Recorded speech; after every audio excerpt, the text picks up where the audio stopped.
Liz Schrump for the Wisconsin Technology Council, here with WisBusiness.com, the show. Just ahead, Tom Still talks about the role of science, technology, engineering, and math education in a healthy economy. And Greg Robinson, the new general partner for the 4490 Venture Fund, talks about the fund's goals for investing in some of Wisconsin's tech companies. And now, here's the WisBusiness.com stock report for mid-March. Rising, Green Bay. The business community of Wisconsin's third largest city saw a pair of positive developments in recent weeks. First, entrepreneur Al Zeise, who has founded or co-founded 10 companies over 20 years, said he will launch an early-stage investment group targeting the Green Bay area. Then, St. Norbert College in De Pere announced it will establish the Donald J. Schneider School of Business and Economics on its campus, with an MBA program beginning in 2015. The school will be endowed by a $7 million donation from Schneider's widow. The family built Schneider National, a major trucking firm. And falling, mass layoffs. The State Department of Workforce Development reports companies filed 57 notices with the agency over business closings or employment cuts in 2013. That's the lowest total in at least a decade, and well behind the 85 notices filed in 2012 and the peak of 241 in 2009. Businesses with at least 50 employees are generally required to file with the state at least 30 days prior to a layoff or closing action. The pace for the first 2 months of this year is above 2013 levels. But 8 of the 20 filings so far this year relate to the closing of American TV and appliance locations.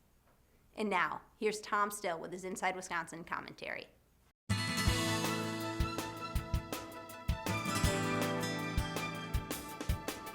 Although it's a safe bet, most people in Wisconsin know little, if anything, about the debate over nationwide academic standards, the so-called Common Core guidelines under fire in the legislature. They've probably heard of STEM education. That's an acronym for science, technology, engineering, and math, a collection of subjects that many experts, parents, and business leaders believe should be taught more in American schools as a matter of global competency in a competitive age. Governor Scott Walker and others may have their problems with Wisconsin's Common Core standards, which have been in the works since 2009. But when it comes to STEM education, his office proclaimed mid-March as STEM Week in Wisconsin. There's some tangible effort behind the words on the proclamation. The Wisconsin Department of Public Instruction recently rolled out a modest grants program for schools that want to enhance STEM programs. Various contests and events, such as the Wisconsin Yes Contest and the first robotics competition, are designed to help engage young people in STEM activities. Also, many statewide groups are working to make science, technology, engineering, and math a bigger part of the curriculum. Those groups include educators, parents, business leaders, and students. That was on display through 2 events in the Capitol Rotunda this week, one highlighting undergraduate researchers at 20 UW system campuses, and the other marking the work of high schools in the popular Project Lead the Way Tech Ed program.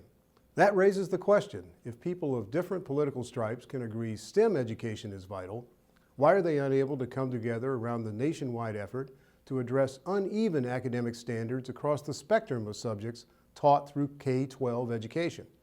After all, some of the same general goals of Common Core can be found in STEM: learning to think critically at an earlier age, being better prepared to pursue college or career training, and being better equipped to compete globally. Part of the answer lies in the fact that Common Core standards, while developed by well-meaning educators and others, have yet to connect in a popular way that parallels the rise of the STEM movement. The case for better science, technology, engineering, and math education has been built over a decade or more, even if the hype is still not matched by consistent state and local financial support. But parents and business leaders generally accept that STEM education is important because they see how it might connect to the lives of young people and the nation's economic security. Improved STEM education is a matter of global competition. All children, whether they become engineers or artists, need a strong foundation in math and science.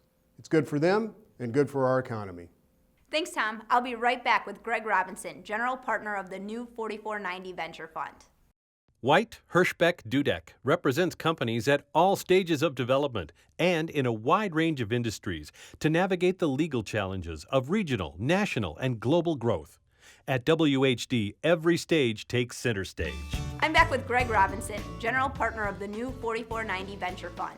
Welcome, Greg. Thanks for having me.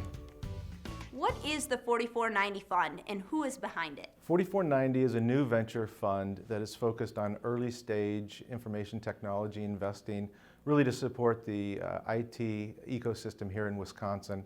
The primary backers are WARF and the State Investment Board of Wisconsin. You've come to Wisconsin from California's Silicon Valley. What is your background and how did the fund's limited partners attract you?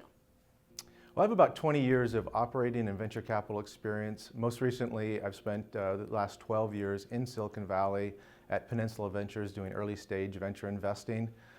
Really, WARF and SWIB enticed me to come out and run 4490, largely due to what I saw as the potential for creating a very interesting investment opportunity here.